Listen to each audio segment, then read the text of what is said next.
Bismillahirrahmanirrahim. Oke, saya Ustaz Sony saya jadikan co-host ya untuk biar bisa share screen. Iya. Silakan. Ini sudah ada ini yang on cam Ustaz. Ini kami coba. Ini banyak yang hari ini ada lumayan beberapa yang buka kamera ya. Kalau sebelumnya nggak ada sama sekali. Saya adjust ini kami buat relawan teman-teman yang mau ini. Ya sebenarnya kan ya harusnya lebih bisa seperti ini walaupun teman-teman mesti tidak ada yang berhalangan. Ya alhamdulillah ada teman-teman yang mau on cam. Jadi biar kalian kenal juga, siapa tahu Ustaz Sony ini jadi pembimbing kalian di master di IUM gitu kan. Jadi kalian mentalnya sudah lumayan kuat atau S3 di sana. Ya semoga Ustaz. Ya monggo. Iya, iya. Ya, saya yakin yang hadir di sini semua juga mengikuti, walaupun kadang-kadang ada yang sambil multitasking ya. Ada yang sambil ini, sambil itu, sambil wah. Kadang-kadang kalau lihat kemarin pengalaman ada yang sambil dagang, ada yang sambil ojek. Ini di berbagai pengalaman kemarin lah gitu ya. Oh iya. Nah, tapi di sini ya saya juga memahami mungkin ada yang sambil melakukan beberapa kegiatan lain, tapi mudah-mudahan tidak mengurangi semangat ya, semangat anak-anakku sekalian untuk belajar, untuk menimba ilmu, karena diawali dari niat dan semangat itulah kita mendapatkan berkat ya. Kalau dari awal tidak ada niat dan semangat, tidak ada usaha, ya berkahnya juga nggak nyampe gitu. Jadi daripada rugi kuota, rugi waktu, ya, mendingan kita dari awal niatkan dengan baik dan kita upayakan sedaya upaya mungkin, semungkin sebisa-bisanya untuk berpartisipasi gitu ya. Baik, terima kasih sekali lagi pada Pak Azhar dan juga UMS atas kesempatan ini. Selanjutnya saya akan melanjutkan nih bicara tentang penelitian. Wah, ini memang berat-berat ringan ya, atau ringan-ringan berat, terserah lah. Kalau banyakkan ringannya ya ringan-ringan berat, kalau banyakkan beratnya ya berat-berat ringan. Tapi bagaimanapun berdasarkan keperluan dan prasyarat perkuliahan, memang anak-anak sekalian memang diharuskan atau diwajibkan melakukan kegiatan penelitian. Dan saya rasa sampai saat ini kita sudah melalui beberapa kelas, baik dengan saya ataupun dengan Pak Azhar tentang apa itu penelitian, mengapa perlu melakukan penelitian, dan lebih lanjut bagaimana sih teknik-teknik penelitian yang terkait dengan bidang studi yang kita jalani ini ya. Memang tidak ada peneliti yang langsung jadi apapun yang kita pelajari sekarang ini semuanya proses ya, dan tidak semestinya yang sudah belajar sampai S2, S3 bahkan sudah mencapai tingkat jenjang akademis yang tinggi, tidak semestinya mereka selalu baik dan benar dalam penelitiannya. Karena penelitian ini sesuatu yang sangat dinamis ya. Kadang-kadang kalau kita jelas, intinya sih satu aja, apakah jelas apa yang mau kita lakukan gitu loh. Yang mau kita teliti itu jelas atau enggak, apa dalam pikiran kita, planning dan desain kita jelas atau enggak. Kalau planning dan desainnya tidak jelas, ya nanti penelitiannya ngelantur kemana-mana, lantas nanti keluarannya atau hasilnya nanti juga nggak mencapai sasaran, gitu ya. Baik, jadi dalam kaitan yang telah saya sampaikan selama ini, kita mempelajari hal-hal yang sangat fundamental tentang penelitian, lalu dikaitkan dengan penelitian bidang hukum, lalu juga jenis-jenis penelitian bidang hukum, pendekatannya. Dan kita akan meneruskan itu. Hari ini kita akan belajar lebih lanjut tentang pendekatan penelitian hukum, gaya analisa, lalu juga praktek pengambilan melakukan perumusan masalah, lalu mendesain data, mendesain analisis data, dan juga sumber-sumber data. Nah, ini semua sangat teknis ya. Jadi rekan-rekan ada sekalian ikuti saja. Jadi paling tidak ya kita dapat gambaran apa yang bisa kita peroleh. Tapi walaupun teknis, namun tidak terlalu terstruktur, karena nanti saya rasa ada masanya ketika membuat research design. Ini lebih pada gambar-gambaran aspek topik per topik ya. Jadi tidak mengajarkan langsung melakukan desain penelitian yang komprehensif, tapi topik per topik. setelah ini kita juga akan pelajari bagaimana sih melakukan komparatif. Komparatif itu sekarang sangat penting. Lalu juga melakukan apa namanya, Share screen-nya udah kajian. belum, Ustaz? Kayaknya share screen-nya belum. Oh, ya. Ya, masih belum. Kan kajian pustaka bagaimana, dan juga nanti yang akan saya cover juga sampai ke depan 3 kali lagi nanti, yaitu tentang penulisan, publikasi, Mas. Tentang publikasi, penulisan penting. di jurnal, ya, mempelajari bagaimana sih, karena kan tidak terlepas tuh kita melakukan penelitian lalu nanti kita ingin publikasi, kita ingin tulis. Nah, jangan sangka bahwa mahasiswa S1 belum layak untuk nulis, tidak. Karena di sana ada jurnal-jurnal yang memang khusus untuk para penulis pemula. Iya, betul. Untuk kawan-kawan S1 mau nulis tuh ada jurnal-jurnal khususnya. Nanti ada Betul. juga jurnal yang khusus untuk mahasiswa pasca. Bukan khusus, tapi lebih sesuai. Nanti ada lagi jurnal yang lebih sesuai lagi untuk dosen dan profesor. Nah, itu kita masuk ke yang sesuai aja lah gitu. Ya, sesuai. Nah, itu nanti kita akan pelajari bagaimana cara menulis yang baik. Lalu yang terakhir yang akan kita pelajari, Mas Azhar, adalah isu etika penelitian. Nah, etika penelitian juga menjadi bagian yang tidak terpisahkan. Misalnya apa yang boleh dan tidak boleh dalam melakukan penelitian, yang boleh dan tidak boleh dalam melakukan penulisan, isu-isu hukum dan etikanya, dan seterusnya ya. Jadi ini gambaran. Baik, saya akan share screen dulu. Selanjutnya. Bentar, masih belum. Oh iya.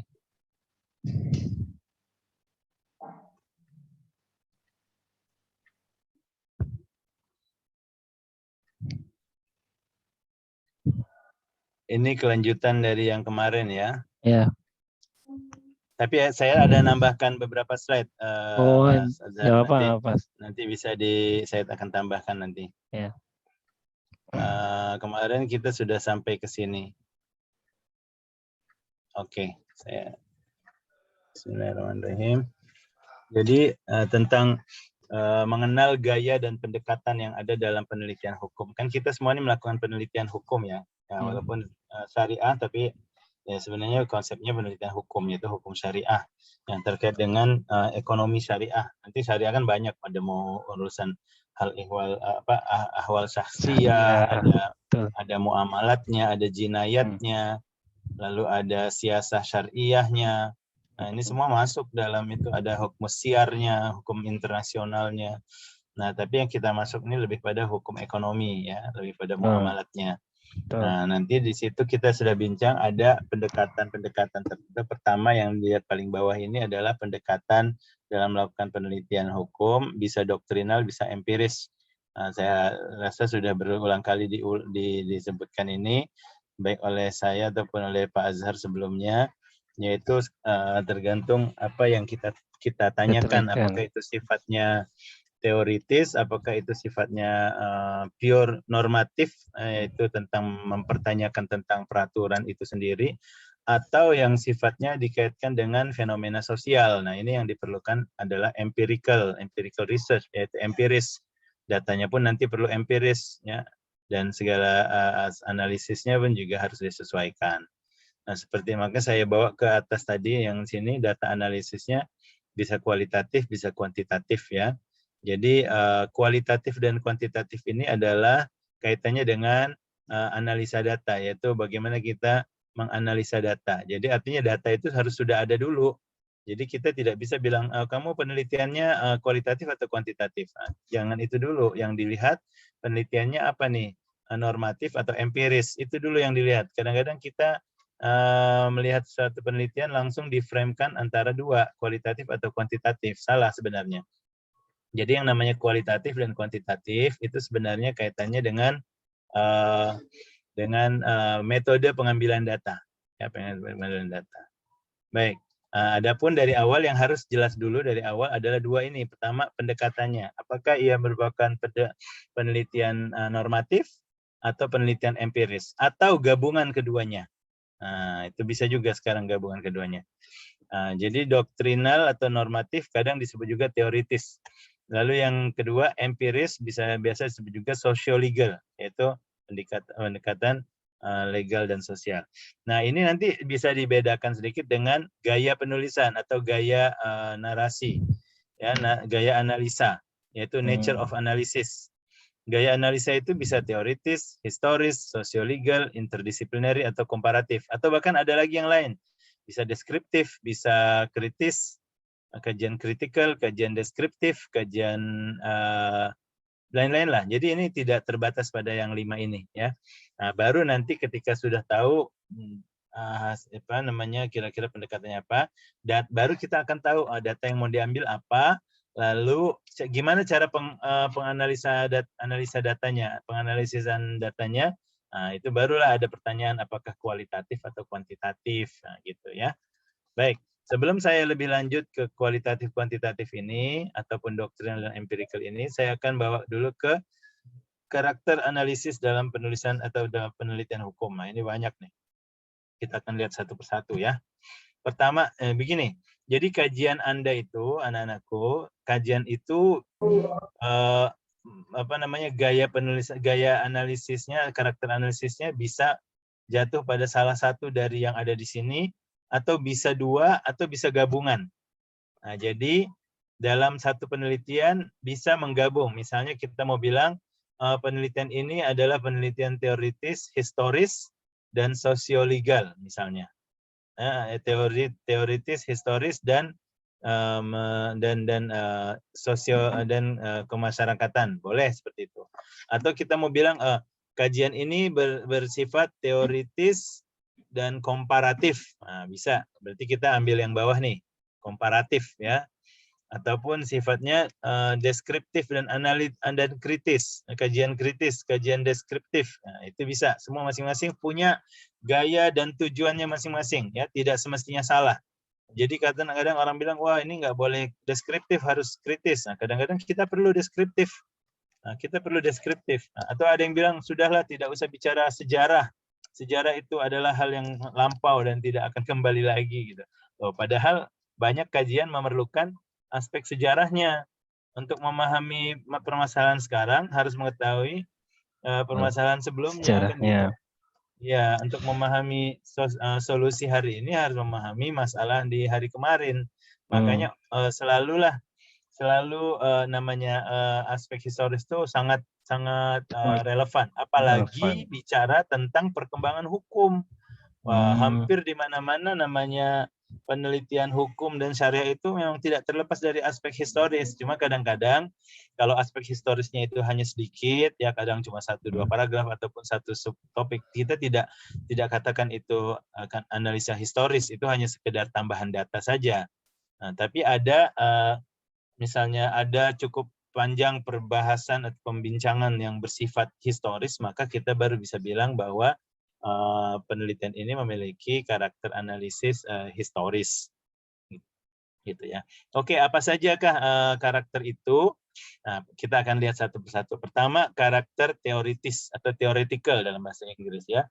Jadi saya list dulu. Pertama ada theoretical, ada historical atau historis ya, sejarah ya. Ada socio-legal berdasarkan kaitan hukum dan masyarakat. Ada interdisciplinary, artinya melihat berbagai aspek perspektif disiplin ilmu yang berbeda, ya. Lalu ada aspek komparatif, yang artinya melakukan perbandingan. Lalu ada aspek deskriptif, yaitu menggambarkan sesuatu tentang sebuah fenomena atau sebuah konsep, yaitu mendeskripsikan masalah. Nah, dulu kita belajar waktu SD ya, ada esai deskriptif, ya kan? Ada esai argumentatif, esai naratif. Nah, itu lebih kurang lah. Artinya deskriptif kadang kita perlu untuk mengenalkan sebuah permasalahan. Jadi itu adalah deskriptif. Lalu yang terakhir adalah kritis, aspek kritis, yaitu melakukan kritikan. Ya. Baik. Oke, Lalu selanjutnya kita bicara satu persatu ya tentang teoritis. Mungkin agak kecil tulisannya, tapi nggak apa-apa. Nanti untuk rujukan sendiri ya. Nanti saya bacakan dan paparkan aja. Pertama tentang aspek teoritis, yaitu penelitian yang mendiskusikan materi berdasarkan teori keilmuan yang telah ada. Nah ini penting adik-adikku sekalian karena menunjukkan bahwa penelitian kita itu tidak mengada-ada, tapi berdasarkan apa yang telah ada, gitu loh. Nah, bedanya kalau kita tidak ada landasan teoritis, nanti dianggap mengada-ngada gitu.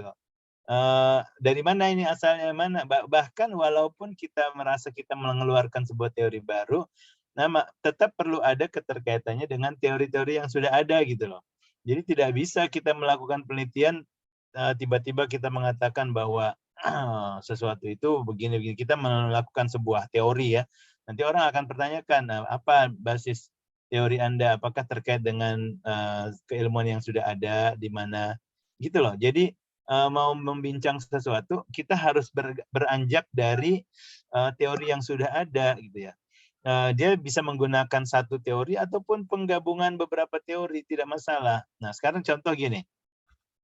Anda mau bicara tentang keuangan Islam ya, tentang ekonomi syariah ini bicara baik tentang keuangan Islam, tentang peran dinar, mata uang dinar. Lalu ada yang bilang kita harus kembali kepada dinar menggunakan emas.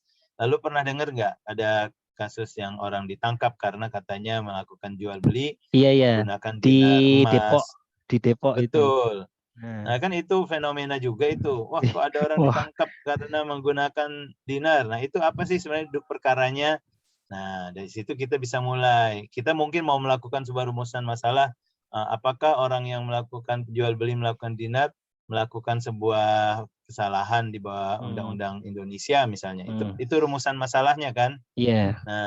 Nah, salah satunya sebelum masuk terjun ke dalam undang-undang, kita pertanyakan dulu, kenapa sih orang mau pakai dinar gitu loh? Apa sih? Nah, nanti kita akan perlu melakukan, kita perlu ngecek teori tentang penggunaan mata uang dinar di dalam Islam ya.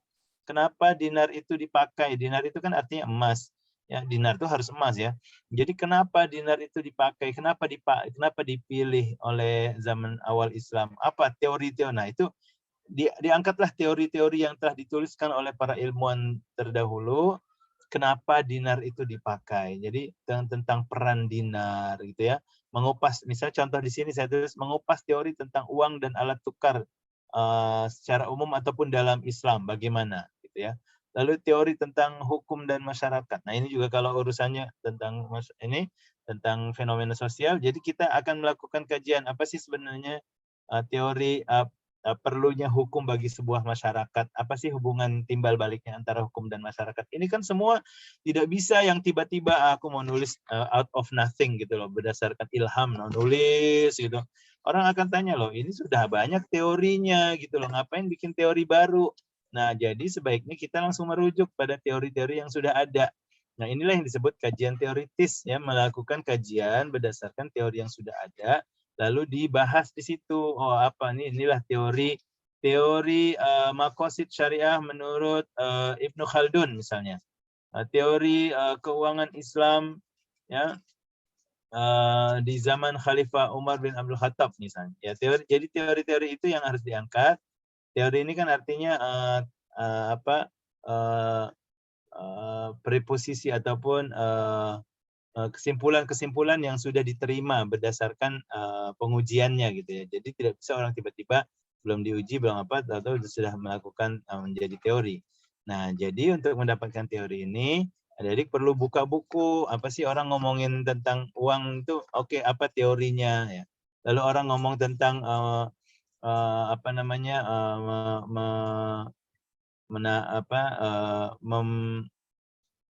mengoreksi ataupun memperbaiki tingkah laku orang dalam masyarakat berarti kaitannya dengan hukum. Apa itu teori hubungan antara hukum dan masyarakat ya. Nah, jadi selama kita melakukan hal ini maka bisa disebut penelitiannya adalah penelitian teoritis ya. Lalu yang kedua di situ ada historis. Nah, ini juga agak mudah memahaminya. Di mana kita ada melakukan penelitian berdasarkan kronologi sejarah dan melihat aspek-aspek sejarah apa yang terjadi zaman lampau dan kenapa sekarang kita pelajari. Nah, ini adalah aspek sejarah ya. Misalnya kita mau bicara lagi tentang konsep dinar ya, berarti kita perlu lihatlah dinar itu bagaimana dulu zaman lampau dipakai oleh siapa saja, bahkan mungkin sebelum zaman Islam.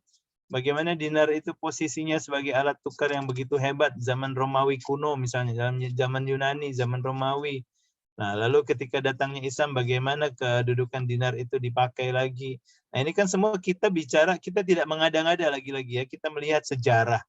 Kita melihat sejarah apa yang telah terjadi di zaman lampau.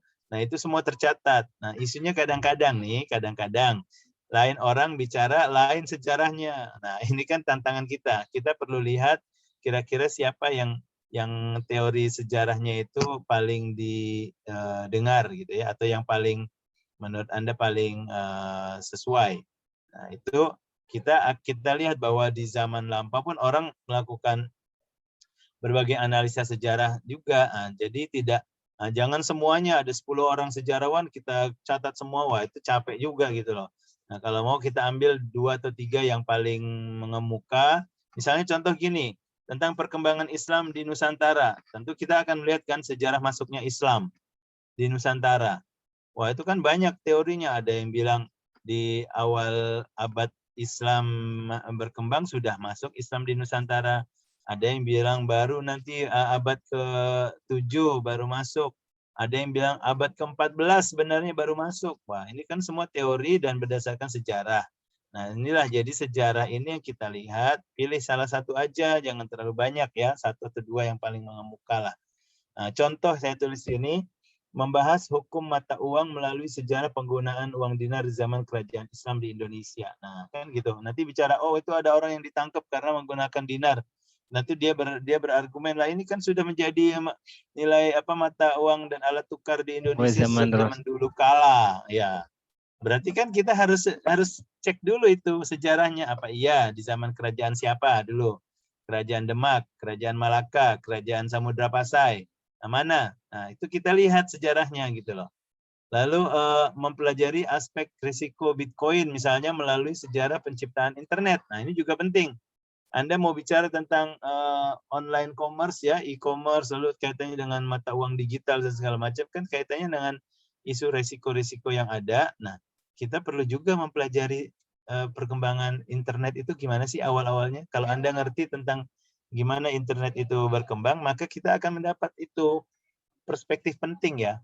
Bahwa misalnya internet itu kan dulu yang bikin bukannya pedagang, yang bikin internet itu kan dulu tentara. Yang pertama kali internet membuat internet di Amerika itu adalah tentara dalam aspek untuk meningkatkan pertahanan dan keamanan mereka. Oh, berarti ya internet itu secara infrastruktur sangat terkait dengan ya, pengamanan upaya-upaya untuk memperkuat keamanan dan spionase. Nah, itu jadi baru nanti kita bisa paham bagaimana data di dalam internet itu begitu penting ya dan sangat perlu dilindungi dan seterusnya. Nah, inilah ya rekan-rekan, itu aspek yang disebut aspek sejarah. Lalu ketiga, Anda melakukan penelitian yang sangat terkait dengan fenomena sosial yang ada.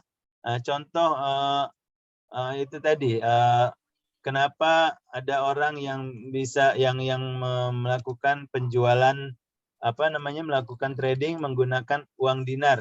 Nah, katakanlah kita pakai itu ya, pakai contoh inilah ya, yang di Depok kata Pak Azhar itu kan kejadiannya di Depok tahun lalu ya. Tahun lalu, nggak tahu kasusnya belum di blow up lagi. Ya emang lagi represif dikit-dikit atas nama negara Pancasila. Nah, itu nanti ada kaitan politis kan? Iya, kaitannya politis karena dianggap membawa misi-misi khilafah misalnya. Nah, itu juga kan bisa dibahas. Tapi nggak apa-apa, itu biar untuk anak-anak politik aja ngomong itu ya. Tapi kalau untuk anak-anak ekonomi syariah, ya ayo kita bahas lagi apa ya dari segi penggunaan mata uang dinar ini menjadi sebuah pilihan dan menjadi sebuah konsep syariah yang perlu kita lanjutkan ya. Karena sekarang kan nggak ada orang jual-jual pakai uang emas. Padahal zaman dulu emas semua ya. Tapi kenapa itu hilang? Dan ketika ada orang ingin melakukan lagi, kenapa kok malah dipidanakan? Nah, itu nanti kita lihat dari aspek, kita sudah bicara teori tadi, lalu kita udah bicara sejarahnya. Sekarang kita bicara sosiolegal, artinya apa kaitan hukum dan masyarakat. Ya, kira-kira apa sih konteksnya? Oh, kita konteks bernegara, berbangsa dan bernegara. Konteksnya yaitu tentang masyarakat Indonesia mungkin yang majemuk. Lalu konteksnya tentang kenapa sih dinar itu lebih sesuai dalam konteks masyarakat kita. Nanti kan bisa dikaitkan misalnya bahwa emas itu akan membersihkan kita dari riba misalnya, karena pakai uang biasa itu kan riba, nanti banyak ribanya. Nah, berarti itu kaitannya apa itu? Nah, kaitannya berarti mengentaskan kemiskinan kan gitu. Kalau tidak ada riba berarti kan bisa mengentaskan kemiskinan. Nah, itu bisa nanti dikaitkan dengan aspek kemasyarakatan, bahwa bisa jadi sebenarnya menggunakan mata uang dinar emas ini malah lebih sesuai untuk mengentaskan kemiskinan, untuk meningkatkan ekonomi negara. Nah, berarti kan kita harus bicara sosiolegal ini. Ya, Kita sama harus bicara satu saya lagi mungkin sambil konsul. Jadi kita di zakat profesi kan di Muhammadiyah kita sudah mengenalnya, ya kan. Zakat profesi itu kita memotong zakat setiap bulan langsung gitu ya, sama lembaganya itu semua di amal usaha Muhammadiyah sudah melakukan seperti itu. Nah, ada ulama salafi gitu di salah satu video di ini, mereka malah mempermasalahkan zakat profesi. Zakat profesi itu nggak benar karena 1 tahun. Nah, menurut saya kalau saya kadang-kadang seperti gini, kita juga coba meneliti apakah kemudian para orang-orang yang diambil zakat secara profesi itu juga merasa protes akan hal itu. Kayaknya sebenarnya sih mereka juga juga. Kalau nggak digitukan ya nanti misalnya dihitung dulu setahun. Itu tapi ya betul, Bang Nazar. Betul, dalam kaitan itulah diperlukan penelitian sosiolegal. Kita bisa langsung kirim angket tanya kepada para profesional itu. Bapak sebenarnya suka atau enggak kalau gajinya dipotong untuk keperluan zakat? Ya, nanti akan bilang, oh enggak. Ada yang bilang, oh saya malah suka karena justru saya didorong untuk berzakat. Nanti kalau saya enggak gitu, entah kapan saya bisa berzakat kan gitu. Nah itu justru malah memudahkan orang untuk melakukan zakat. Nah, itu satu ya justifikasinya. Nanti kalau orang bilang, wah itu nggak ada dalam Islam, itu bid'ah. Nah, ini kaitannya teoritis, Mas. Teoritis. Dan teoritis itu tidak hanya satu. Anda bilang itu bid'ah. Nah, kita lihat lagi apa benar ini bid'ah. Apakah ini bid'ah yang memang bid'ah? Kan gitu. Kan ada bid'ah yang bukan bid'ah gitu. Iya, karena kan juga sebenarnya mereka juga karena di hukum ulama itu hampir sepakat boleh membayar zakat itu boleh, menyegerakan. Menyegerakan itu boleh. Walaupun iya kan nggak harus nunggu dihitung-hitung gitu ya. Nah, jadi rekan-rekan sekalian dalam konteks ini penelitiannya kalau cuma berdasarkan teoritis, ya itu nanti mentok-mentoknya bid'ah atau bukan bid'ah itu, ataupun apakah itu dianggap sesuai dengan syariat, padahal interpretasi dan tafsir itu bisa berkembang. Sangat berkembang. Dan satu lagi, untuk memperkuat, ya kita lihat sebenarnya dalam fenomena masyarakat, realitas masyarakat, gitu loh, dalam kaitannya dengan zakat profesi ini gitu. Ya, itu terima kasih, itu sebuah itu juga ya sebuah konsep. Kalau di Malaysia gimana Ustaz? Kalau di Malaysia. Secara kalau di Malaysia sudah ada dilakukan pemotongan gaji. Sudah diberikan pilihan, jadi tidak diwajibkan. Berarti zakat tidak ada pilihan. Iya, ada model zakat profesi. Ya sama, lebih kurang gitu. Betul. Ya, baik. Itu menarik ya. Jadi kita lihat sekarang kadang-kadang satu penelitian ini bisa menggabungkan ya analisis teoritis, analisis sejarah. Kalau bicara tentang emas dinar, gimana dulu sejarahnya, lalu sosiolegal juga kita lihat bagaimana konteksnya dalam fenomena masyarakat. Lalu, nah ini yang keempat, dan ini kadang-kadang sangat penting nih kalau memang relevan, yaitu interdisciplinary, yaitu harus multidisiplin, tergantung dengan materinya. Kalau materinya memerlukan multidisiplin ya perlu. Nah, tadi contoh ya bisa bicara tentang zakat profesi, ya selain bicara dari segi syariat, kadang kita juga ingin lihat dari segi ekonomi kan, dari segi ekonomi dan bisnis. Lalu bicara tentang emas dinar juga kita ingin lihat dari segi dari segi ekonomi juga ya. Lalu kalau bicara tentang ini ada beberapa contoh sini ya. Jadi interdisipliner ini kita keluar dari sekat dan batasan keilmuan tunggal gitu. Anda memang mahasiswa hukum, mahasiswa syariah, tapi tidak selamanya Anda akan hanya ada di situ saja. Ada satu waktu Anda perlu membaca wacana keilmuan lain dan berdialog dengan keilmuan lain. Seperti ekonomi, politik, sosial, teknologi, dan lain-lain. Contoh nih, membahas perkembangan ya online shopping atau online business ya dari berbagai sudut pandang. Ya itu kan bisa hukum, bisa psikologi. Kenapa psikologi? Oh, karena sekarang orang senang itu melakukan transaksi online lebih mudah. Nah, secara psikologis ini ada kenyamanan yang dicari. Kedua, dia juga kadang ngikut tren. Ya, yaitu ngelihat temennya semua beli online, maka dia ikut beli online. Nah, ini kan artinya keterikutan. Ini masalah psikologis kan, masalah pengaruh orang sekitar. Nah, itu bisa diteliti atau dipelajari dalam rangka untuk memberikan pemahaman dalam rangka melakukan pendekatan hukum yang terbaik. Maka kita harus tahu kenapa sih, apa psikologinya ketika orang belanja, kenapa belanja itu jadi populer secara online gitu. Lalu juga nanti kaitannya hukum dan ekonomi.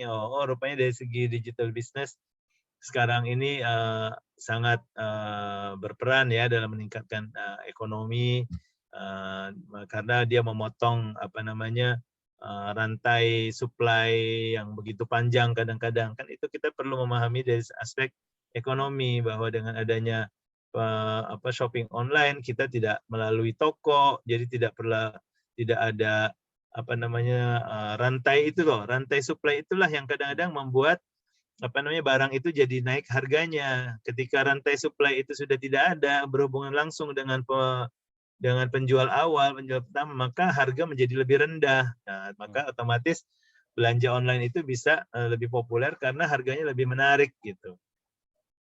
Lalu kaitannya dengan hukum dan masyarakat ya, itu memfasilitasi masyarakat. Lalu hukum dan teknologi, nah itu juga perlu belajar.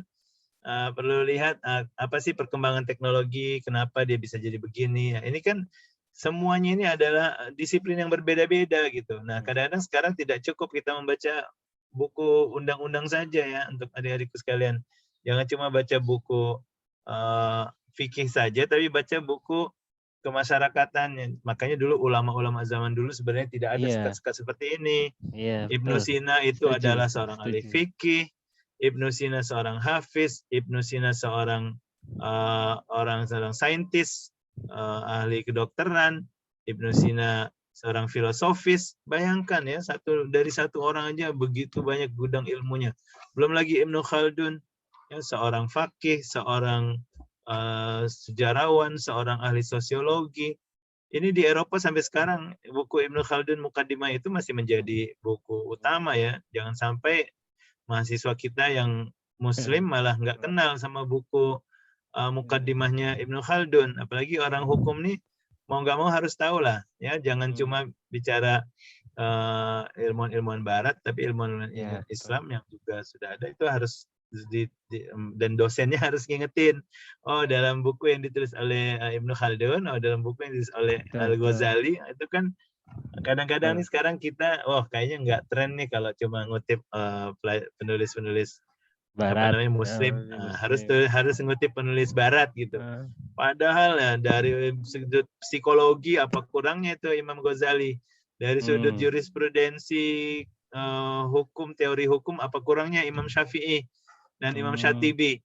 Ya, dari sudut pandang sosiologis apa kurangnya Ibnu Khaldun. Filsafat, sains segala macam apa kurangnya Ibnu Rushdi, subhanallah. Nah, ini kadang kita lupakan untuk merujuk ke mereka. Inilah fungsi interdisiplinary. Kita ingat pada ilmuwan-ilmuwan ulama zaman dulu yang begitu banyak ilmunya. Kita ini tidak ada apa-apanya, jadi kita sebaiknya sekurang-kurangnya kita merujuk ke berbagai pendekatan keilmuan itu. ya itu interdisiplinary ya. Lalu komparatif. Nah, sebelum lari ke komparatif, tentang interdisiplinary, kadang-kadang pertanyaan kita gini, oh bagaimana aku mau ngomongin interdisiplinary padahal teori keilmuannya aja nggak tahu. Nah, sebenarnya mudah aja. Anda kan punya teman-teman misalnya mau bicara tentang ilmu hukum dan politik gitu ya. Nah, cari aja teman mahasiswa politik ya. Lalu tanya buku-buku yang terkait dengan ya ilmu atau teori politik, pasti mereka tahu.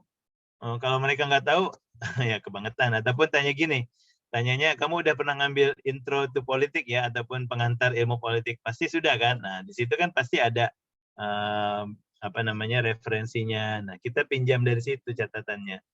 Ya, jadi kita tidak harus masuk kuliah 2 jurusan ya untuk bisa melakukan itu.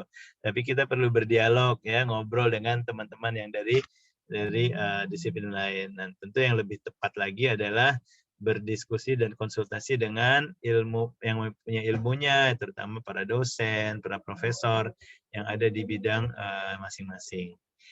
Lalu komparatif, ini juga penting ya. Komparatif artinya melakukan perbandingan ya, perbandingan untuk melakukan pengayaan perspektif ya. Kalau kita ya makanya banyak saya lihat kawan-kawan datang ke Malaysia ataupun melakukan interview ya, pengen tahu gimana sih di Malaysia. Tadi barusan Pak Azhar juga nanya ke saya bagaimana zakat profesi di Malaysia. Sebenarnya itu kan menarik ya untuk mendapatkan pandangan komparatif gitu loh. Walaupun kadang isunya sangat mendasar. Misalnya gini, gimana sih pengumpulan zakat di Malaysia? Secara umum aja. Oh, pengumpulan zakat ini ada amilnya, ini ada ininya, lalu bagaimana penyalurannya. Nah, itu kan bisa dikomparasi dan jadi sebuah penelitian. Betul. Lalu melakukan analisis data untuk mencari persamaan. Nah, kadang kita melakukan komparatif untuk mencari persamaan atau perbedaan, ya tidak semestinya persamaan. Juga apa bedanya? Lalu juga kelebihan dan kekurangan masing-masing. Oh, kalau di Indonesia gini ya, oh kalau di Malaysia gitu ya, apa kelebihan dan kekurangannya. Lalu juga yang tidak kalah penting, anak-anakku, yaitu kita melakukan komparatif untuk melakukan penyatuan atau harmonisasi, ya, atau melakukan adaptasi norma baru. Nah, jadi kita padukan itu antara yang Malaysia begini, Indonesia gini. Oh, kalau disatukan padahal bagus ya. Nah, gimana tuh? Mana yang mau disatukan, mana yang mau dibuang, mana yang mau ditempel. Nah, itu namanya ya implantasi ya, ataupun dalam konsep hukum yaitu mengadopsi undang-undang. Nah, ini juga penting dalam rangka komparatif ya. Saya rasa dalam berbagai aspek sekarang ini kita perlu komparatif karena kita tidak berdiri sendiri. Apa yang kita masalahkan sekarang mungkin sudah dimasalahkan oleh negara lain lebih dulu gitu loh. Oh, kita kadang-kadang ini aja GR, wah Indonesia sudah ngomongin ini, di Cina sudah dari dulu, apalagi di Amerika sudah dari dulu. Nah, ini kadang kita nggak tahu. Nah, jadi kita ada baiknya melakukan komparatif. Bahkan mungkin di negara tetangga sudah duluan gitu ya. Nah, gitu. Lalu ada yang dua terakhir nih adalah deskriptif dan kritikal. Atau yang pertama analisis deskriptif. Apa itu deskriptif? Yaitu membahas dengan memaparkan karakteristik sebuah permasalahan apa adanya. Itu kita bicara apa, siapa, bagaimana, dan seterusnya. Nah, ini biasanya penting untuk mengenalkan sesuatu. Nah, kita bicara misalnya tentang mata uang dinar. Ya, kita bicara dulu apa sih maksudnya mata uang dinar itu? Apa konsepnya? Dari mana asalnya? Lalu di mana dia di mana diimplementasikan? Nah, itu kita melakukan deskripsi, melakukan gambaran. Kita belum menganalisa lebih lanjut. Kita belum melakukan critical assessment. Kita belum mengkritisi, kita belum melakukan sintesa, kita belum melakukan komparatif, tidak, tapi kadang-kadang kita deskripsikan dulu dari awal. Nah ya, contohnya bila membahas tentang sukuk, maka biasanya Anda akan memerlukan ya satu judul atau satu subsection atau satu subjudul yang membicarakan apa itu sukuk, apa artinya, apa perbedaannya dengan konsep lain dalam surat hutang. Ya, sukuk itu kan surat hutang. Tetapi dijelaskan apa itu sukuk, apa ciri-cirinya, apa basis hukumnya, bagaimana dia berbeda dengan dengan konsep lain seperti surat hutang yang umum, yang konvensional. Lalu bagaimana mekanismenya pengeluaran hukuk, di mana sudah dipraktekkan. Nah, itu mendeskripsikan apa yang sudah ada, mendeskripsikan apa adanya. Itulah deskriptif. Cuma tentu kita tidak bisa berhenti di situ, kan harus dikritisi. Nah, disitulah kita perlu critical analysis. Nah, barulah setelah itu kita akan mempertanyakan, mengkritisi, perlu nggak sih sebenarnya ada sukuk? Apa sih masalahnya sukuk? Kenapa bisa bermasalah? Kenapa mendatangkan masalah? Apa kira-kira yang kurang dalam konsep sukuk? Apa yang harus ditingkatkan? Nah, itu kan kita mengkritisi keadaan sukuk dan melakukan reformatif ya. Nah, inilah jadi rekan-rekan sekalian, dalam penelitian kita perlu ada karakternya itu apa? Ini penelitian Anda ini apa? Teoritis, historis, sosiologis, interdisciplinary, dan seterusnya. Bisa satu, bisa dua, bisa gabungan ya dari berbagai pendekatan ya ataupun gaya karakter penelitian. Ada yang mau ditanya sampai di sini? Mungkin? Mau bertanya yang mungkin jadi ada yang bertanya tentang ini interdisciplinary. Kalau saya mau ada sedikit tanya, deskriptif itu juga gini, problemnya di Indonesia itu kan banyak sekali hal-hal yang belum diatur, tapi sudah berjalan.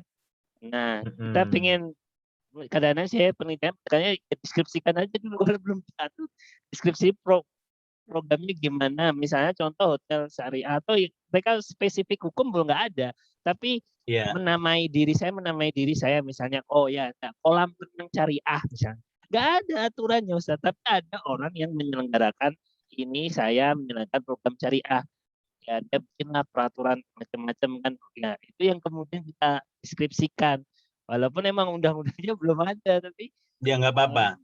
Memang undang-undang kadang-kadang lambat, tapi itu cukup wajar. Oke, sekarang kita melihat, oh ada hotel syariah, pariwisata syariah. Atau kolam renang syariah itu. Kolam renang syariah. Ya, pertama ya memang dari awal perlu dideskripsikan apa sih maksud di situ, apa sih maksud mereka syariah, apa kira-kira ininya, apa unsur-unsurnya, kenapa disebut syariah dan tidak syariah apa. Nah, itu dideskripsikan. Lalu kita lihat ada nggak sih teori-teori terkait dengan hal ini? Jika ada, kita bicara hukum nantilah. Karena hukumnya belum ada, nggak apa-apa. Nah, nanti jangan lupa, ada permasalahan nggak di situ? Apa rumusan permasalahannya? Mungkin permasalahannya begini, oh karena dia menggunakan istilah syariah, jadi ya tidak jelas apa batasan dan syariah, maksud syariah di situ. Oke, rumusannya begitu. Berarti kan kita ingin tahu sejauh mana sih syariah mengatur hal-hal itu gitu loh. Pariwisata diatur misalnya jadi pariwisata syariah. Ada nggak sih dalam Al-Quran, hadis ataupun formulasi fikih yang memberikan rumusan ataupun karakteristik pariwisata syariah. Nah, ini nanti larinya kajian normatif, kajian teoritis. Jadi kita akan melihat apa yang dimaksud dengan syariah, apa arti syariah, bagaimana kaitannya dengan kehidupan masyarakat dan juga dalam aspek bisnis. Nggak apa-apa, jadi bisa jadi teoritis. Lalu pertanyaan nanti, apakah nanti perlu diatur oleh undang-undang gitu ya? Karena apakah diatur, kalau katakan kalau belum ada aturannya, pertanyaannya adalah apakah memang perlu diatur oleh undang-undang. Nah, bicara apakah perlu diatur atau tidak, kan nanti kaitannya dengan apa yang mau diatur gitu loh. Apakah memang mau diatur? Oke, ini perlu diatur. Kenapa? Kan menggunakan nama syariah. Oke lah. Apa iya semua yang menggunakan nama syariah harus diatur? Nah, itu masalahnya. Karena ya.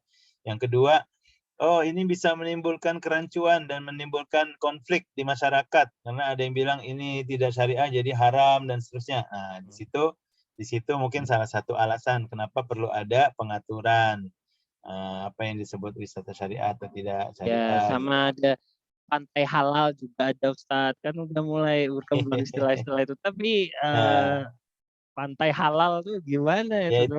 Iya, nah makanya kita dari awal ketika merumuskan masalah kita harus kritis dulu apa iya di sini ada masalah. Tapi ingat, masalahnya harus masalah terkait hukum, baik itu masalah normatif, masalah sosiolegal. Kalau orang bilang oh, nggak masalah ini hanya untuk bisnis, ya sudah, mungkin ujung-ujungnya hanya untuk pelabelan saja, dan jika tidak ada membentur mana-mana hukum dan tidak menimbulkan konflik, tidak ada yang perlu diatur, akhirnya tidak ada permasalahannya. Udah biarkan saja, itu merupakan sebuah gimmick bisnis, artinya menjadi strategi bisnis aja gitu loh. Kecuali kalau ada undang-undang tertentu yang mengatakan istilah halal itu diatur oleh undang-undang misalnya. Nah, atau misalnya dia menggunakan pelabelan halal yang menyerupai dengan sertifikasi halal. Nah, itu kan diatur oleh undang-undang. Nah, kalau udah nyerempet ke situ, berarti ada permasalahan hukum di situ. Apakah dia sesuai dengan undang-undang, apakah dia nggak melanggar, apakah bisa menimbulkan permasalahan, dan seterusnya. Gitu ya. Jadi melihat fenomena itu memang banyak ya yang menarik, sampai ojek halal juga ada gitu. Saya pernah dengar ojek halal. Ya oke saja kalau untuk penggunaan penggunaan secara umum ya tidak diatur oleh undang-undang kok, nggak apa-apa, dan untuk memberikan kenyamanan kepada masyarakat dan tentunya untuk strategi bisnis. Ya kalau sudah sampai di situ saja ya berarti tidak ada masalah undang-undang. Nah, cuma kalau nanti pertanyaannya perlukah kita mengeluarkan sertifikasi halal untuk ojek atau sertifikasi halal untuk bisnis wisata, nah baru di situ ada permasalahan hukum. Nah, baru kita pengen lihat apa sih kriterianya, apakah sudah dipraktekkan, komparatif dulu, mungkin apakah di negara lain ada, gitu ya Mas ya. Oke, kita lanjut ya. Ya, lanjut. Nah, ini selanjutnya saya sudah diskusikan sebelum ini perbedaan antara doktrinal dengan empiris ya. Tentu tidak akan diulang, tapi intinya ginilah, yang namanya doktrinal ini itu sifatnya normatif ya. Biasanya berkaitan dengan konsep undang-undang ya. Adapun yang empiris ini sifatnya social legal. Sosio-legal itu artinya hukum terkait dengan fenomena masyarakat. Jadi kadang-kadang masalahnya tidak semua hukum itu lekat dengan masyarakat gitu loh. Hukumnya mengatakan A, tapi di masyarakat kok yang ada B gitu loh. Hukumnya bilang boleh, tapi kok di masyarakat bilang nggak boleh, atau sebaliknya. Hukum membolehkan, tidak membolehkan, tapi di masyarakat santai-santai aja gitu. Hukum mengatakan harus ada physical distancing ya dalam menjaga penyebaran COVID, tapi di masyarakat santai-santai aja gitu ya misalnya ya. Nah, ini kan rupanya ada permasalahan antara normatif hukum dengan prakteknya di masyarakat. Nah, disitulah perlu ya penelitian kenapa kok begitu. Akhirnya penelitian empiris diperlukan gitu ya. Nah, sekarang seperti saya juga tunjukkan Mas Azhar, kita tunjukkan contoh-contoh nih. Contoh-contoh supaya adik-adik sekalian bisa membedakan. Sebenarnya penelitian adik-adik ini lebih ke sifatnya doktrinal atau normatif, atau lebih sifatnya empiris atau sosio-legal. Kenapa ini penting? Karena dengan memahami di mana kita berdiri, apakah doktrinal atau empirikal, maka Anda akan memahami lebih lanjut ya data-data apa yang diperlukan, lalu di mana bisa mendapatkan data itu. Lalu bagaimana menganalisa datanya. Nah, itu semua terkait dengan ini tadi. Kalau Anda tidak jelas ini doktrinal atau empirical, nah nanti berantakan itu waktu proses pencarian data. Artinya nanti data yang diambil malah tidak relevan atau tidak cukup gitu loh. Nah, jadi dengan memahami ini kita paling tidak tahu, oh perlu data yang bagaimana. Ya. Sekarang saya ambil contoh. Kita mau bicara tentang Bitcoin ataupun tentang penggunaan mata uang digital ya. Nah, ada dua pertanyaan di sini. Pertama, yang di bawah doktrinal ya. Anda akan bedakan. Pertama, pertanyaannya atau rumusan masalahnya, apakah Bitcoin itu merupakan alat tukar yang sah menurut hukum dan undang-undang dan hukum syariah? Ya. Nah, Anda ingin menanyakan itu, merumuskan permasalahan itu. Permasalahan seperti ini adalah permasalahan yang bersifat doktrinal ataupun normatif. Kenapa? Karena Anda mempertanyakan keabsahannya. Mau bicara tentang keabsahan, maka harus merujuk kepada apa kira-kira? Apakah untuk tahu bahwa Bitcoin ini alat tukar yang sah, Anda perlu survei ke lapangan dan bertanya tentang kepada pasar, kepada pelaku pasar, apakah perlu? Yang lainnya Tidak coba ya? jawab. Tidak, tidak, Apakah Pak. perlu? Menurut Tidak, saya kalau menurut saya tidak. tidak, tidak. Iya. Kecuali Oh, kalau Anda rasa perlu, Anda bilang ya. Nah, hmm. jadi Anda mau bicara apakah sah dalam hukum menggunakan jual beli menggunakan alat tukar digital yang selama ini juga belum jelas ininya, konsepnya. Nah, untuk tahu ini kan kita tidak perlu nanya ke pedagang. Kalau nanyanya ke pedagang bilang ya mereka pasti jawabnya sah-sah saja lah, Dek, namanya juga usaha gitu. Tapi itu kan tidak menjawab pertanyaan. Nah, kalau mau menjawab pertanyaan berarti kita perlu mendapatkan data dari sumbernya yang mengatakan tentang hukum jual beli gitu ya. Dan juga tentu kita perlu ngecek tentang konsep Bitcoin itu sendiri. Nah, jadi semua ini adalah permasalahan normatif yang bisa dijawab dengan cara mencari data berdasarkan sumber-sumbernya, berdasarkan sumber hukum itu sendiri. Misalnya kalau bicara tentang syariah, ya lihat dalam Al-Quran, tafsir Al-Quran, lalu dalam hadis, lalu dalam fikih, ya fikih ada enggak? Nah, kan itu yang dilihat. Ya. Sekarang bandingkan dengan pertanyaan yang kedua di sebelah kanan, ya. Juga tentang Bitcoin atau tentang mata uang digital, ya. Pertanyaannya sudah dirubah begini. Apakah yang merupakan pendekatan terbaik dalam mengatur Bitcoin di Indonesia? Nah, ketika ngomong gini berarti kan, wah tidak cukup kita ngelihat undang-undang, konstitusi, ataupun Quran, hadis ya berkaitan dengan syariah. Apa yang terbaik? Bagaimana kita tahu untuk menjawab pertanyaan ini? Kemana Anda akan mencari data? Itu pertanyaan saya. Ada yang mau jawab? Ayo mahasiswa gantian, Susan atau Mufidah, Zar Mufidah. Ya, coba jawablah. Gimana Apa Susan? kira-kira? Kira Susan, kamu kemana? Ke buku, cukup ke perpustakaan atau ke lapangan? Ya, untuk menjawab pertanyaan seperti ini, kira-kira nanyanya kemana gitu? Mencari datanya kemana? Ini yang tadi untuk Bitcoin sama alat tukar yang sah menurut UU ini ya Pak ya? Iya, pertanyaannya sekarang, apakah pendekatan yang terbaik untuk mengatur Bitcoin atau mata Itu uang kamu digital di nyari Indonesia? datanya kemana? Lebih ke data mungkin bisa ke internet sama ke perpustakaan gitu sama. Oke, itu sumber mencarinya. Tapi kira-kira dari mana data itu bisa didapat? Maksudnya apa bentuk data itu supaya bisa mendapatkan informasi itu? Pendekatan terbaik mengatur Bitcoin Di Indonesia. Hmm. Pertanyaan sebenarnya pilihannya secara garis besar ada dua. Apakah kita mau melihat ke dokumen undang-undang atau hukum atau syariah, atau kita akan bertanya kepada orang-orang yang ngerti tentang Bitcoin dan melakukan jual beli menggunakan Bitcoin?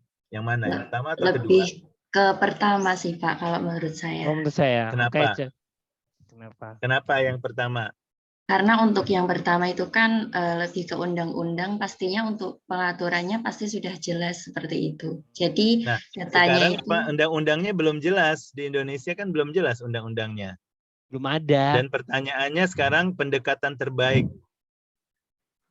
Untuk mungkin kalau menurut saya jalan terbaiknya kita bisa melihat dan bertanya kepada orang-orang yang sudah mengerti atau kita mencari data ke negara yang sudah menerapkan peraturan tersebut. Seperti itu, Pak. Baik. Terima kasih. Itu lebih jelas sekarang. Pertanyaan kita yang paling tahu ini tentu yang pernah menggunakan kan? Ya. Baik itu pelaku pasar ataupun konsumen atau bisa juga ke orang yang mau mengatur. Nah, jadi artinya untuk menjawab ini kita perlu ke lapangan, kita perlu ketemu orang ataupun institusi yang memang mengerti tentang isu ini dan juga terlibat dalam penggunaannya. Karena yang kita tanya apa? Yang kita tanya adalah pendekatan terbaiknya apa sih kira-kira? Bagaimana sih sebaiknya ini diatur gitu loh. Beda dengan pertanyaan yang sebelumnya tadi, apakah Bitcoin itu alat tukar yang sah dalam syariah? Nah, kita nggak nanya ke pedagang, kita nggak nanya ke pemerintah, kita langsung ngecek ke sumber-sumbernya, ke sumber syariah, Quran, hadis, ya buku-buku fikih, itu yang kita lihat. Nah, jadi, tadi ditambahin lagi oleh Susan bahwa juga kita melihat ke praktek negara lain. Nah, ini betul. Ini artinya melakukan komparatif. Komparatif. Ya, inilah yang disebut mencoba mencari, memperkaya perspektif, ya. Tapi tetap sumbernya empiris. Ini merupakan penelitian empiris, artinya kita melihat ke lapangan, lalu kita juga pengen tahu apa yang telah dilakukan di negara lain. Itu komparatif. Nah, nanti jadinya penelitiannya penelitian empiris, ya, menggunakan analisa komparatif. Nah, seperti itu, ya.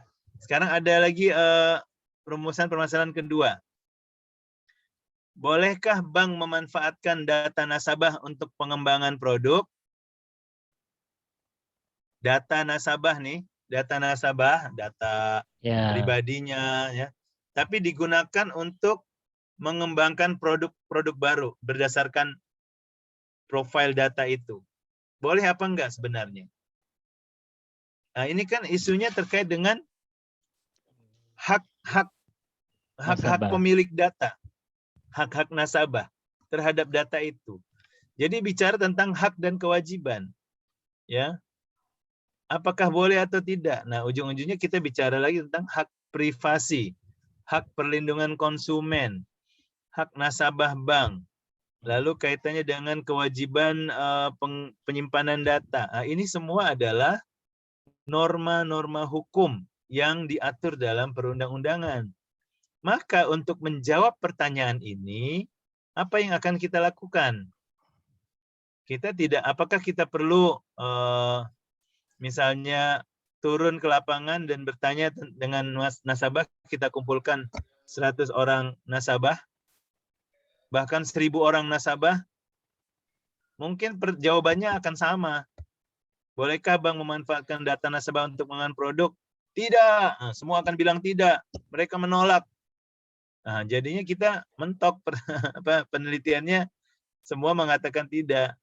Nah, jadi dalam kaitan ini kita perlu melihat ke aspek-aspek hak dan kewajiban yang sudah termaktub dalam undang-undang. Maka ini menjadi sebuah penelitian doktrinal. Kita melihat tentang konsep hak dan kewajiban. Kita akan melihat dulu undang-undang perbankan. Kita akan melihat undang-undang perlindungan data. Nah, ini adalah, dan kita tidak perlu pun turun untuk nanya kepada orang, Anda setuju nggak kalau data nasabah dipakai untuk produk. Masalah setuju nggak setuju itu beda. Yang kita mau lihat sekarang, boleh atau tidak. Jadi menurut undang-undang benar dibolehkan atau tidak. Nah, nanti sekarang Anda coba lihat pertanyaan yang sebelah kanan. Apakah masalah yang timbul dalam melindungi data pribadi perbankan? Nah, ini di sini kita pengen tahu, ya, masalah-masalah apa yang terjadi, dan ini kita tidak bisa melihat buku undang-undang. Untuk mengetahui masalah yang timbul, apa yang kita lakukan? Ya, turun ke lapangan, tanya orang, interview, kirim angket, baca koran. Koran soalnya juga memberitakan hal-hal yang kejadian-kejadian sehari-hari. Nah, inilah data empiris. Nah, sekalian ya, inilah data yang kita akan dapat dengan cara kita turun ke lapangan, kita keluar rumah, keluar kampus, ketemu orang. Halo Ibu, bagaimana menurut Ibu kalau data Ibu dipakai oleh pihak bank? Apakah Ibu ada masalah? Oh, nggak bisa Mas, karena nanti data saya dipakai macam-macam untuk orang. Nah, kan berarti kita mendapatkan gambaran tentang permasalahan dari lapangan. Ya, nah, itulah bedanya ya antara doktrinal dan empiris, ya. Nah, dan itu akan membedakan dari mana kita atau kemana kita akan dapat data. Nah, mencari datanya dari mana. Selanjutnya tadi Mas Azhar ada yang mau disampaikan? Belum. Oke, saya lanjut. Nih, ini contoh lagi. Jadi kita sedang ini ya, tujuan kita sekarang sedang mempertajam ya, antara yang doktrinal dan juga empiris. Ya. Kan di sini pertanyaan saya nih, maaf. Ini sebenarnya sama ini ya, slide-nya sama, cuma yang di sini ada tambahan di sini ya. Dari setiap rumusan permasalahan, tentukan satu data apa yang diperlukan. Sumbernya dari mana didapat. Lalu dalam hal perolehan data, bagaimana memperoleh data. Lalu analisanya kualitatif atau kuantitatif. Nah, ini akan beda rekan-rekan antara yang kiri sama yang kanan. Kita contoh yang ketiga sekarang. Bagaimanakah ketentuan peraturan fintech ya, financial technology ataupun teknologi finansial? Bagaimanakah ketentuan peraturan teknologi finansial dalam melindungi konsumen? Nah, coba dalam pertanyaan ini kita balik ke kotak ini. Data apa yang diperlukan untuk menjawab pertanyaan ini? Ada yang mau jawab? Azhar Mufidah sekarang coba jawab dengan ragu. Azhar. Azhar saya juga namanya Azhar. Ini panggilannya Mufidah aja. Azhar ya. Oh. Ayo Mufidah coba jawab. Data apa yang diperlukan untuk menjawab bagaimana ketentuan peraturan fintech melindungi konsumen? Nah, untuk menjawab ini kira-kira datanya dari mana? Data apa dan dari mana gitu loh.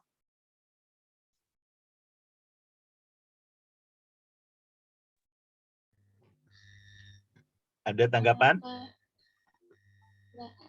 Peraturan fintech itu yang seperti apa ya Pak? Peraturan fintech gimana? Itu yang seperti apa gitu? Maaf, tidak jelas. Tidak jelas. Bisa diulang, Pak? Bisa diulang. Maksudnya data apa untuk menjawab data yang diperlukan, data apa untuk bisa menjawab perumusan masalah itu?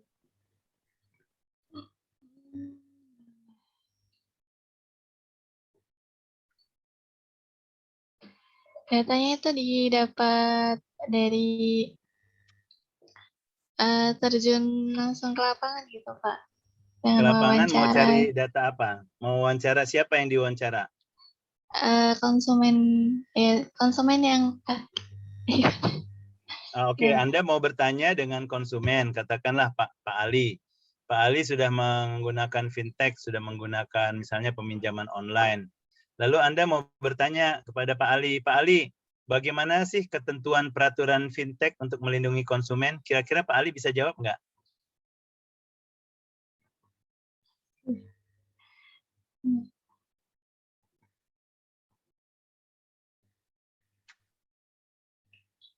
Dan apakah jika Anda berharap Pak Ali pernah belajar hukum ya mungkin masih bisa menjawab, tapi di mana kan kita melihat Pak Ali sebagai orang awam kan, Nah, berarti data yang diperlukan itu didapat dari pemerintah perusahaannya gitu. Perusahaan, Anda mau bertanya dengan perusahaan bagaimana ketentuan peraturan fintech melindungi konsumen? Ya, kami lindungi dengan sebaik-baiknya. Jadi gini, kalau Anda pergi ke orang awam atau Anda pergi ke pihak pedagangnya ataupun orang yang melakukan praktik itu, mungkin Anda tidak akan mendapatkan informasi yang Anda perlukan. Kenapa? Karena Anda memerlukan data tentang peraturan. Anda pengen tahu peraturannya apa sih dalam hal melindungi konsumen? Jadi kemana dong nanyanya? Bertanyanya kemana? Datanya dapat dari mana? Berarti datanya dari undang-undang. Ya? Berarti datanya dari undang-undang. Oh, kalau datanya dari undang-undang, siapa yang ditanya? Ya, boleh bertanya ke orang yang megang undang-undang atau kita lihat saja dokumen undang-undangnya. Ya enggak? Karena kita pengen tahu tentang ketentuan peraturan. Inilah yang dimaksud dengan penelitian normatif atau penelitian theoretical, ya, teoritis atau doktrin. Karena kita pengen tahu undang-undangnya. Nah, sudah cukup, tinggal buka internet, download Undang-Undang Perlindungan Konsumen tahun 1999. Nah, itu di situ ada. Ya, jika terkait dengan ini. Oh iya. Oh, tentang fintech. Oh, kita cari Undang-Undang nomor 11 tahun 2008 tentang Undang-Undang tentang teknologi dan informasi elektronik. ITE, informasi dan transaksi elektronik. Oh, di situ juga ada. Artinya yang kita tanya bukannya orang di lapangan, yang kita tanya bukannya pedagang, yang kita tanya bukannya nasabah, tapi kita bertanya dalam tanda kutip, bertanya ini artinya mendapatkan data dari undang-undangnya. Nah, ya, kalau Anda tidak jelas gimana ini maksud undang-undang, nah baru boleh ditambah tambahan, yaitu bertanya kepada para penganalisis hukum ataupun orang yang di pemerintahan yang terkait dengan undang-undang itu. Misalnya tanya ITE dengan kementerian apa tentang ITE. Kementerian apa yang bertanggung jawab dengan ITE, undang-undang ITE. Kementerian apa itu? Yang lain siapa ini? Anisaul. Pernah dengar kan undang-undang ITE? Informasi dan Pernah. transaksi elektronik. Nah, kementerian apa yang dirasa apakah berwenang? Anisaul, coba jawab, kementerian apa itu? Yang lain. Menteri Sosial bukan? Kementerian Belum tepat. Belum tepat dong. Azhar Mufidah. Kominfo bukan, Pak? Ya, Ya. betul. Kominfo. Kominfo. Nah, mungkin di Kominfo itu ada peraturan-peraturan tambahan, ya, ada regulasi lain-lain. Nah, itu bisa ditanya ke situ. Tujuannya untuk bertanya tentang undang-undang dan peraturan. Nah, sekarang coba bandingkan dengan pertanyaan sebelahnya. Apakah Undang-Undang Perlindungan Konsumen ini selama ini menciptakan kenyamanan bagi pengguna fintech di Indonesia? Coba apa keyword dari pertanyaan itu apa? Kata kuncinya apa? Kira-kira apa? Ayo, silakan yang menjawab. Apakah Undang-Undang Perlindungan Konsumen menciptakan kenyamanan bagi pengguna fintech di Indonesia?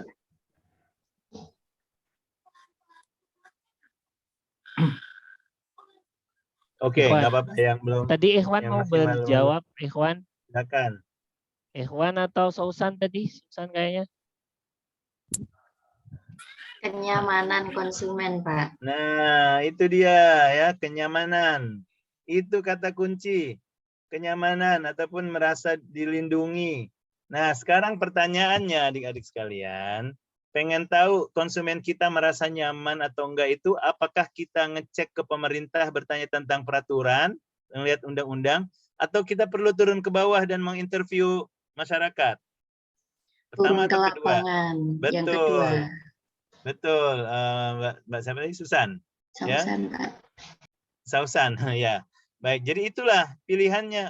Jadi kita mencari data sesuai dengan rumusan permasalahan. Mau tanya tentang kenyamanan masyarakat, oke, kita kirim angket, kita interview. Nah, apakah kualitatif atau kuantitatif? Nah, tergantung. Kalau Anda cuma ketemu 2 atau 3 orang lalu didalami, interviewnya didalami, ditanya ini itu segala aspek, ini namanya kualitatif. Tapi kalau Anda ingin tanya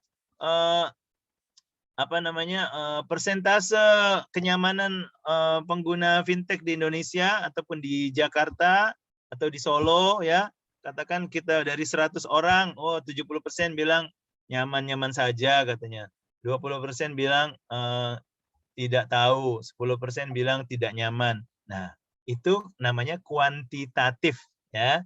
Itu kuantitatif, tapi empiris sifatnya karena kita bertanya ke lapangan. Itu loh perbedaannya antara kiri dan kanan. Menarik. Nah, ini ada pertanyaan terakhir ya, Mas ya, atau anakku. Bagaimanakah ketentuan internasional tentang kriteria penasihat syariah di perbankan? Nah, kita paham dalam perbankan syariah ada yang namanya penasehat syariah, ya, ataupun dewan penasehat. Nah, kita pengen tahu di dalam dunia internasional gimana sih kriterianya? Nah, ya. Nah, apakah ini sifatnya doktrin ataupun empiris? Nah, tentu kalau udah bicara ketentuan kriteria berarti ditentukan oleh peraturan, oleh undang-undang. Berarti apa yang kita lakukan? Itu doktrinal, kita ngecek undang-undang. Sekarang yang dilihat adalah di internasional. Oh, kita tentukan internasional mana aja? Inggris, Malaysia, sama satu lagi Arab ya, Qatar misalnya. Nah, ambillah 3 contoh, melakukan survei ataupun melakukan pendataan, yaitu berdasarkan undang-undang mereka masing-masing. Nah, ini adalah doktrinal, yang sifatnya komparatif. Ya, kita ingin Setuju. melihat ya apakah diatur atau tidak. Nah, sekarang ada pertanyaan kedua yang sebelah kanan. Apakah penasihat syariah perbankan efektif dalam menjalankan tugasnya menurut undang-undang di Indonesia? Oke, pertanyaannya sekarang, apakah ini kita melihat ke peraturan atau melihat ke masyarakat? Atau melihat ke Masyarakat. lapangan? Betul. Lapangan. Betul. Ini lagi-lagi yang kedua, tentu pertanyaan yang hanya bisa dijawab jika kita turun ke lapangan. Turun ke lapangan itu artinya ya bukan harus turun ke cari lapangan bola atau lapangan voli, enggak ya. Ya itu artinya kita menghubungi masyarakat, unsur-unsur masyarakat, baik itu nasabah, konsumen, ataupun industri ya, ataupun mungkin orang yang terlibat dalam implementasi hukum, itu juga bagian dari masyarakat. Oh, kita harus tahu dong, misalnya kita tanya ke 10 bank yang ada di Indonesia, menurut Anda efektif nggak? Wah, mereka bilang, wah apa cuma namanya doang, tapi nggak pernah meeting pun nggak hadir, ditanya pendapat cuma jawab sekenanya, tidak efektif. Oh, jadi menurut perbankan 9 dari 10 mengatakan tidak efektif. Makan gaji, cuma makan gaji misalnya ya. Atau kita mau nanya, kita mau nanya ke masyarakat pelaku perbankan, Anda yang mendapatkan apa namanya fasilitas dari perbankan selama ini, Anda rasa efektif nggak itu tugasnya Dewan Penasehat? Oh, nggak pernah dengar nih selama ini. Ya udah 0 gitu misalnya. Atau kita mau nanya langsung ke Bank Sentral, Bank Indonesia pun bisa asalkan dia berdasarkan observasi mereka, bukan berdasarkan undang-undang. Karena kalau berdasarkan undang-undang nggak kena. Berdasarkan undang-undang itu udah jelas. Undang-undang mengatakan harus ada Dewan Penasihat Syariah yang tugasnya A, B, C, D, E. Nah, itu undang-undang mengatakan gitu. Pertanyaan sekarang, apakah efektif atau enggak? Kalau enggak efektif, apa masalahnya? Di mana, apakah karena masalah undang-undang tidak jelas, atau masalah penegakan hukum yang lemah, atau tidak ada insentif, atau mungkin terlalu sulit kerjanya. Nah, itu kan kita telisik itu, ya untuk yang empiris tadi. Ya, kenapa tidak efektif? Nah, gitu. Nah, gitulah ya. Jadi itu gambarannya. Rekan-rekan tahu, adik-adik tahu apakah ini doktrinal, atau ini empiris. Nanti akan tahu jenis data yang diperlukan tuh apa. Sumbernya dari mana? Apakah harus turun ke lapangan? Apakah cukup membaca hukum? Lalu bagaimana kalau memang harus turun ke lapangan, bagaimana memperolehnya? Bisa angket, bisa observasi, bisa melakukan penelitian, bisa melakukan wawancara, ya. Nanti dianalisisnya gimana? Bisa kualitatif, bisa kuantitatif, gitu ya. Nah, gitu. Jadi kalau doktrinal, gimana cara mengumpulkan datanya? Ya, bisa ke database, bisa ke perpustakaan, bisa melakukan wawancara juga. Nah, tapi hati-hati, wawancara itu harus dibedakan antara pendapat dia atau antara isi dari undang-undang, kan beda ya. Nah, itu juga harus dibedakan. Jadi ini adalah yang kita lakukan adalah menajamkan ya pemahaman kita tentang penelitian itu apakah harus doktrinal ataupun empiris. Lalu bagaimana mengambil datanya, lalu menganalisanya gimana, kualitatif atau kuantitatif dan seterusnya. Ada yang mau bertanya silakan. Cukup jelas sekali penjelasannya sebenarnya. Syukurlah. Nanti mungkin bisa dilakukan apa ya latihan ya, diberikan satu contoh Kadang-kadang rumusan masalah. saya bikin ini pertanyaan. Kan setiap ketika mereka mengisi link presensi kehadiran itu saya bikin soal pilihan ganda. Ya terkait materi yang kita sampaikan di sini. Oh iya, bagus, baik. Silakan. Nanti bisa ini bisa kita lihat kan misalnya data rumusan masalah seperti ini. Iya, Pilihan apakah doktrinal atau kualitatif. Ya. Lalu pendekatan apa yang diperlukan? Komparatif atau historis. Nah, itu bisa tuh biar makin jelas. Monggo disiapkan. Ya ini terakhir ini untuk untuk hari ini. Jadi demikian yang bisa saya share untuk hari ini. Insya Allah ke depan kita bicara tentang aspek komparatif lebih mendalam dan juga tentang penulisan literatur. Ya, insya Allah. Baik, mungkin telah selesai ya sesi kita kali ini. Mungkin ada pertanyaan. Kalau nggak ada pertanyaan, Ya apa namanya? Mungkin saya share dulu. Ada Isausan, Azhar? Tidak ada ya? Halo Susan? Iya Pak, Eh, saya. atau mungkin juga bisa kalian tanyakan apa yang menjadi bagian dari tugas UTS UAS kita. Kan itu UTS UAS kita itu kan membuat proposal penelitian. Jadi kalian bisa mengecek kembali apa yang kalian isikan itu, mulai dari rumusan masalah, seperti penelitian ini jenisnya empiris atau doktrinal. Nah, itu bisa kalian kategorikan dan bisa jadi masukan pertimbangan mengerjakan skripsi apa namanya penelitian kalian itu. Ya. Baik, mungkin itu saja Ustadz. Kayaknya Baik, kita juga sudah cukup ya. juga hampir 1 jam. Terima kasih waktunya. Kita akan Dan lanjutkan. terima kasih nih buat yang Ya, sudah partisipasi ya. ya. Anda semua juara gitu ya. Ya, alhamdulillah. Dan insya Allah mungkin kedepannya akan kita tambah lagi yang lebih aktif lagi, Husen misalnya. Silahkan bertanya. Jadi mohon manfaatkan waktu ini dengan sebaik-baiknya, kesempatan ini sebaik-baiknya ya. Semoga bisa dapat bermanfaat dan kalian itu harus bersyukur karena di waktu saya kuliah S1 dulu tidak ada seperti ini ya. Saya mendapatkannya ya ketika jadi dosen malah terlambat, sangat-sangat lambat. Jadi harapannya kalian dengan mendapat kesempatan ini tuh kalian harus lebih sukses daripada saya. Ya, jadi kalian harus dan punya modal untuk itu sebenarnya secara sarana prasarana lebih mendukung sehingga tidak ada alasan lagi kecuali menjadi lebih baik. Ya. Ini ada pertanyaan Pak Azhar, Oh, saya ada belum lihat pertanyaan ya? ini. Oh, Di chatbox satu pertanyaan dari Wiwin Sawinda. Saya jawab dulu ya. oh iya silakan Pak. Izin Maaf. bertanya Pak, penelitian tentang sejarah masuknya COVID-19 di Indonesia dan dampaknya terhadap perekonomian negara. Ini Nah, umum ya. apakah ini masuk ke dalam karakteristik analisis historical atau yang lainnya? Begini ya, yang namanya analisis historis itu biasanya kaitannya dengan sejarah lampau yang memang sudah ada penjabaran dan studinya. Nah, tapi kalau bicara tentang ya kita sebut sejarah masuknya COVID, ya paling sejarah masuknya COVID bisa dijabarkan hanya dalam satu paragraf kan. Misalnya dulu ada turis asing yaitu dari Cina datang masuk ke Jakarta ataupun ada orang Indonesia yang pergi ke Jepang lalu kembali lalu maka masuklah COVID-19 ke Indonesia. Sudah, simpel. Ini memang mau dibilang historis, tapi ini bukan kajian historis. Ini hanya sekedar sejarah ataupun asal-usul. Beda dengan bilang sejarah masuknya Islam ke Indonesia. Wah,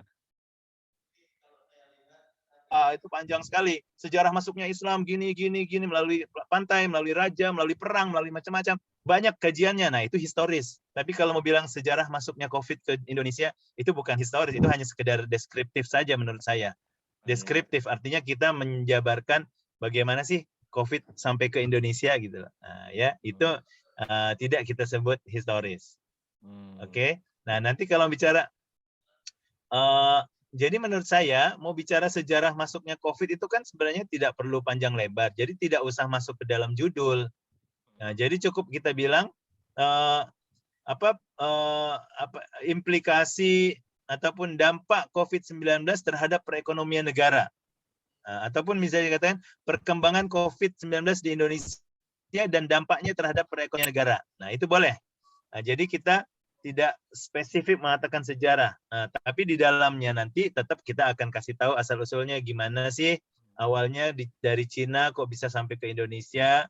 Nah, lalu bagaimana berkembangnya secara pesat dalam waktu 1 tahun jutaan orang terkena. Nah, itu deskriptif sifatnya, ya menyatakan apa yang sudah ada, deskriptif ya.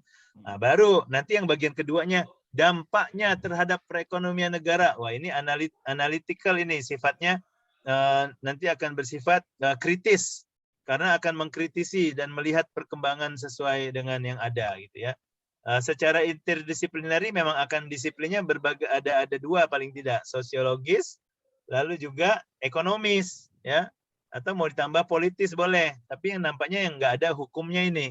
Iya, Nah, ini nggak ada bidang syariah ataupun legalnya belum kelihatan. Belum kelihatan. Harusnya lebih dispesifikkan, misalnya terkait zakat, misalnya COVID berzakat, COVID dengan ekonomi mikro Islam, misalnya gini ya, Islam. Dampak perkembangan dan dampak COVID-19 di Indonesia dan implikasinya terhadap penguatan filantropi Islam. Filantropi itu artinya kan zakat. Orang akan menjadi senang berzakat. Nah, itu mungkin baru tuh ada tuh kaitannya. Gitu ya. Nah, itu mudah-mudahan bisa dipahami Mbak Wiwin. Tapi pertanyaan yang bagus ini. Terima kasih. Ya. Ya, baik. Itu Mas Azhar. Ya, baik. Terima kasih teman-teman atas kesediaannya. Saya harap ini tetap berlanjut ya. Semoga semua yang on cam juga semakin banyak dan kalian juga tolong manfaatkan, jangan ragu dan malu. Ini alhamdulillah Pak Sony ini orang Indonesia. Jadi kalian sama orang Indonesia aja malu, gimana sama orang luar negeri nanti.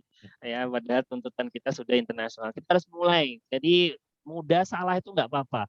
Ya, apa namanya, masih banyak yang bisa kita belajar dari situ. Itu proses yang panjang, mental yang panjang. Jadi harapannya kalian semoga bisa mendapatkan manfaat sebesar-besarnya. Baik, kita ini harus ada yang sambung kuliah ke Malaysia ini S2-nya. Saya doakan Ustaz. Saya doakan mereka semangat itu dan kita para dosen siap support untuk itu. Nanti kita kasih advice apa step-stepnya. Nantilah kalau sudah tahun akhir. Ini pada belum tahun akhir ya? Atau sudah belum tahun akhir? Saat ini semester 4 barusan malahan. Jadi tapi iya, kita sudah Lu bisa exchange dulu ataupun exchange itu diantaranya, tapi mereka harus kita bekali mulai mental. Jadi harapannya kalian aktif lagi, mohon dimanfaatkan Ustadz Sony ini. Ya mungkin masih langka juga orang Indonesia mengajar di sana. Kalian jangan merasa wah ini nanti saya begini, ini orang Indonesia. Jadi mohon tidak usah terlalu malu gitu ya. Jadi silakan bertanya. Nanti akan ada sesi juga, bisa jadi ada pengajar dari benar-benar luar negeri. Nah itu kalian lebih malu lagi nanti untuk bisa percaya diri. Tapi ini langkah-langkah awal ya, langkah-langkah awal. Baik, mungkin itu saja. Mari kita tutup dengan sama-sama baca alhamdulillah bersama-sama. Alhamdulillahirobbilalamin. Terima kasih teman-teman sekalian. Wassalamualaikum warahmatullahi wabarakatuh.